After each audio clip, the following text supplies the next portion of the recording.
सिंदूर अर्थ थिला एक निरा जिनिस निरा जिनिसटा हईता माइप जिनिस भारजा अंडीरा माइकिना से शब्द सब आज परिवर्तित हो पाश्चात्य मुखी रहे आउ से सब पलटि जाइए वाइफ स्वीटहार्ट डियर डार्लिंग आउ पुणी लाइफ पार्टनर आम बाबा कहते सिंदूर हूँ नारी जीवन सबुठ श्रेष्ठ किंतु आज नारी से सिंदूर को देखिले घृणा करुच्ची लाज लगुच किए चुटी भीतर लगे दूसरी तो किए पुणी शिथिल लगे लुचेना चेष्टा करमती भी अच्छी कई लगे आदौ पसंद भी करना छाड़ आमको कौन कहवा ये कहले कूल कुटुंब को लाज न कहले कूल भासी जाऊँगी कलिजुग परा सब कहले ये खराब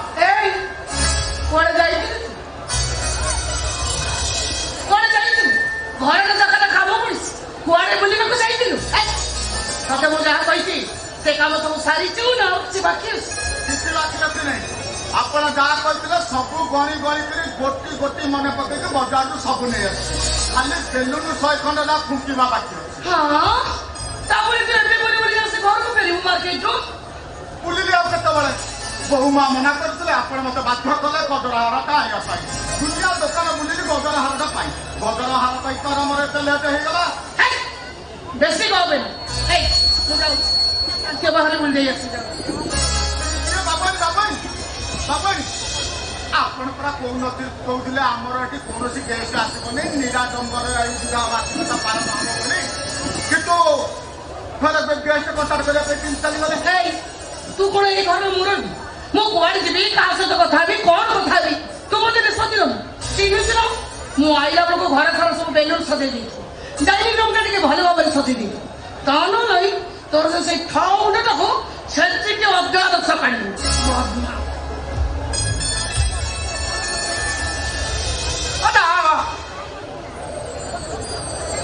मत लगुच आमर बाबुणीक विवाह समय सिंदूर बाबू आम जोरसोर खर्च करके गोटे विराट बड़ आयोजन करते तो सिंदूर ना सीटी पूरा लुकुरा आमती रबे खबे हे नहीं तो कौन करेंगे रबे खबे हवाटा सार पुणी देख बेले खाली गदर गदर गदर मुंड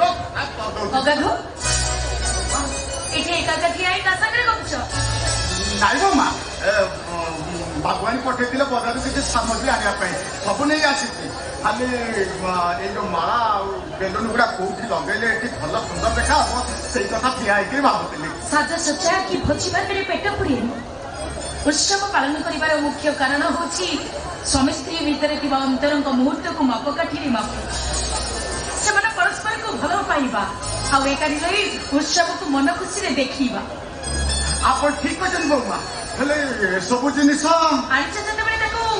कम लगे दियो कहीं खुशी को अपहरण करने को चाहिए जाओ तुम जाओ से सब कम लगे बउमा मु ऊपर घरे अच्छी जदि दरकार पड़ो मत डाकिबे ठीक अच्छे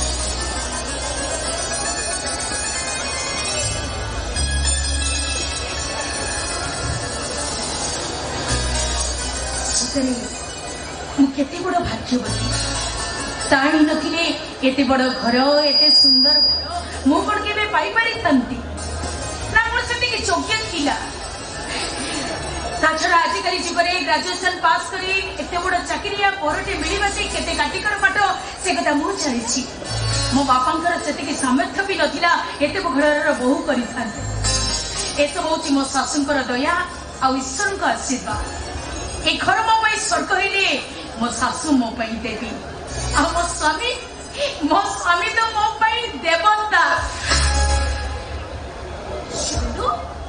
शुभेंदु तमे इंजीनियर शुभेंदु सामंत तम स्वामी काई पचिनी बाला ना की कथा कहछ तमे मो पड़ी तुमको चिन्हि पाइली जदि चिन्हि पालो ताले एमती नचिन्हा भली आश्चर्य होलो आश्चर्य एही पई हेई कि जे मते लागिला तमे जेमती मद पीछ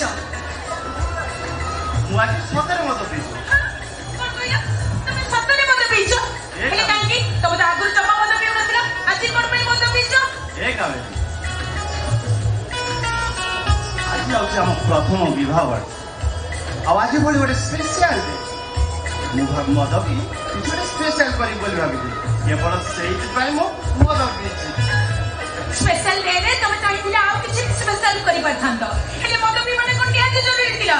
ମତେ ଏସବୁ ଜମା ଠିକ ଲାଗୁନି। ଓ ହେଲା ବାବା ହେଲା ମୁଁ ଆଉ କେବେ ମଦ ପିଇବି ଠିକ ଅଛି ମୋ ମଦ ପିଇବାଟା ତୁମକୁ ଯଦି ଅପସନ୍ଦ ଲାଗୁଛି ତାହେଲେ ମୁଁ କେବେ ମଦ ପିଇବିନି। ସରି ଆରେ ଇଏ କଣ ହଉଛି ଯେ ସରି ପୁଣି କଣ ପାଇଁ ଯେ ଦେଖ ଏସବୁ ମତେ ଜମା ବି ଠିକ ଲାଗୁନି। ଏ କାଳେ ଆଜି ହଉଛି ଆମ ପ୍ରଥମ ବିବାହ ବାର୍ଷିକ ଆଉ ଆଜି ଭଳି ଗୋଟେ ସ୍ପେଶାଲ ଡେ ତମେ ମୋ ଠାରୁ କଣ ଆଶା କରୁଛ କହିଲ? ଏକା ଏକା ମୁଁ ଆଉ ଅଧିକା କଣ ଚାହିଁବି ଯେ ଆଜି ହଉଛି ଆମ ସ୍ୱାମୀ ସ୍ତ୍ରୀ ଦି ଜଣଙ୍କ ପାଇଁ ଗୋଟେ ସ୍ମୃତିର ରାତି। ଏଇ ରାତିରେ ଆମେ ଏକାଠି ରହିବା ଖୁସିକୁ ଦି ଜଣ ଯାକ ଅନୁଭବ କରିବା ଆଉ ରାତି ସାରା ଖୁବ ଏନ୍ଜୟ କରିବା। ଏଇଟା ତ ଆମ ନୀତିଦିନିଆ କଥା ଆଜି ଭଳି ଗୋଟେ ସ୍ପେଶାଲ ଡେ କିଛି ଗୋଟେ ସ୍ପେଶାଲ ହବା ଦରକାର ନା ନା। ତାପରେ ପ୍ରଥମ ବିବାହ ବାର୍ଷିକରେ ପ୍ରତ୍ୟେକ ସ୍ୱାମୀମାନେ ତାଙ୍କ ସ୍ତ୍ରୀଙ୍କ ଡିମାଣ୍ଡ ହଉ କି ସ୍ୱାମୀମାନଙ୍କର ଇଚ୍ଛା ହଉ କିଛି ନା କିଛି ଉପହାର ଦେଇଥାନ୍ତି। ତମେ କହିଲ ଦେଖି ମୁଁ ତମ ପାଇଁ କଣ ଉପହାର ଆଣିଥିବି? କଣ ଆଣିଥିବ ସେ କଥା ମୁଁ ଜାଣିନି ହେଲେ ମୋ ମନ କହୁଛି ତମେ ଯାହା ବି ଆଣିଥିବ ମୋ ପାଇଁ ସେଥିରେ ମୁଁ ନିଶ୍ଚୟ ଖୁସି ହେବି। ନାଇଁ ନାଇଁ ନାଇଁ ସେମିତି ହବନି ଆଉ? ତମେ ଅନୁମାନ କରି କୁହ ମୁଁ ତମ କଣ ଆଣିବି? ଅନୁମାନ କରିବି ମନେ ପଡ଼ିଲା ତମେ ମୋ ପାଇଁ ନିଶ୍ଚୟ ନେକଲେସ୍ ଆଣିଥିବ। ସେ ତମ ଅନୁମାନ ଏତେ ଶସ୍ତା ନା ଇଞ୍ଜିନିୟର ଶୁଭେନ୍ଦୁ ସାମନ୍ତରାଜ ତା ସ୍ତ୍ରୀ ପାଇଁ ଆଣିବ ଗୋଟେ ତମେ ନେକଲେସ୍? ଆରେ ବାବା ଟିକେ ଭଲ ଭାବରେ ଅନୁମାନ କର ନା। କରୁଛି କଣ ଆଣିଥିବ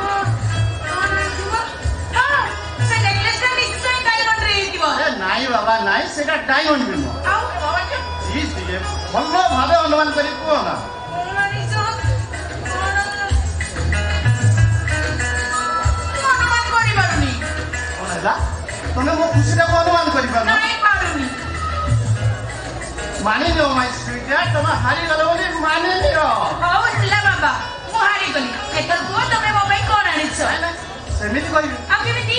ପ୍ରଥମେ ତମେ ଏଠିକି ଆସିବ ମୋ ପାଖରେ ଛିଡ଼ା ହବ ଆଉ ତମେ ଆଖି ବନ୍ଦ କରି ମୋ ପାଖରେ ଛିଡ଼ା ହବ ତାପରେ ଯୋଉ ମୋ ଉପହାରଟା ଆଣିଛ ମୋ ହାତରେ ଧରେଛି ତାପରେ ତମେ ଯାଇ କହିବ ଉପହାରଟା ତ କେମିତି ଲାଗିଲା ହବ। ହେଲା ବାବା ମାଇ ସୁଇଟ୍ ହଜବେଣ୍ଡ ପାଖକୁ ଆସିଲି ଆଖି ବି ବନ୍ଦ କଲି ଏଥର କଣ ଆଣିଛ ଦିଅ। ଆଖି ଖୋଲିବନି ନାଇଁ ଜମା ଖୋଲିବିନି ଜମା ବି ଖୋଲିବନି। କହିଲି ନା ଖୋଲିବିନି ଦିଅ। ନିଅ ଏ ଉପହାରଟା ତମକୁ କେମିତି ଲାଗିଲା ଖୋଲି ପଢ ଆଉ ମତେ କୁହ। ଶୁଭିଲୁ ଲଫାଫା ଏଇ ଲଫାଫା ଭିତରେ କଣ ଅଛି? ଆରେ ବାବା ସେଇଟା ବି ମୁଁ କହିବିନି। ଆଉ କିଏ କହିବ? ଆରେ ତମେ ଅନୁମାନ କରି କୁହ ନା ପ୍ଲିଜ ୟାର। ଅନୁମାନ ହଁ ହଁ ମନେ ପଡ଼ିଲା ଏଇ କିଛି ଦିନ ତଳେ ତମେ କହୁଥିଲ ଗୋଟେ ପ୍ଲଟ କିଣିବ ବୋଲି ଏଇଟା ନିଶ୍ଚୟ ସେ ପ୍ଲଟର ଫଟା ଯୋଉଟା କି ତମେ ମୋ ନାଁରେ କିଣିଛ। ମୁଁ ଠିକ କହିଲି ଶୁଭେନ୍ଦୁ? ଆଉ ପଟା ନାହିଁ ଆଉ କଣ ତା ଅଛି? ଭିତରେ ଆଉ କିଛି ଅଛି ତମେ ଟିକେ ଭଲ ଭାବରେ ଅନୁମାନ କରି କୁହ ନା ମୋ ଧନ ମୋ ଆଉଚି, ହଁ ବାବା କରୁଛି ଟିକେ ଖାଇବା ଦିଅ। କଣ ହଁ ମନେ ପଡ଼ିଲା ଏଇ ଦେଖ କଥାର ସମସ୍ୟାର ସମାଧାନ ଏଇଠି ଅଛି ହେଲେ ମୁଁ ଯାଇ ଦୁନିଆ ସାରା ଖୋଜୁଛି। ଏଇଟା ନିଶ୍ଚୟ ଲଭ୍ ଲେଟର ଯୋଉ କଥାଟାକୁ ବର୍ଷକ ଭିତରେ ଲାଜରେ ତମେ ମତେ କହିପାରିନ ସେଇ କଥାଟାକୁ ଚିଠି ଦ୍ୱାରା ଲେଖି କହିଛ। ହେଲେ ଶୁଭେନ୍ଦୁ ତମ ଉପହାର ପାଇଁ ମୁଁ ବହୁତ ଖୁସି କିନ୍ତୁ ଏଇ ଉପହାରଟା ଯଦି ବାହାଘର ପୂର୍ବରୁ ଦେଇଥାନ୍ତ ତା ମଜାଟା ଟିକେ ନିଆରା ଥାନ୍ତା। କାହିଁକି ନା ତମେ ଭୁଲି ଯାଉଛ ମୁଁ ଏବେ ତମ ରକ୍ତକୁ ଗର୍ଭରେ ଧରି ଗର୍ଭବତୀ ଆଉ କିଛି ଦିନ ପରେ ଛୁଆ ତମକୁ ବାପା ଡାକିବ ଆଉ ମତେ ମା ଡାକିବ।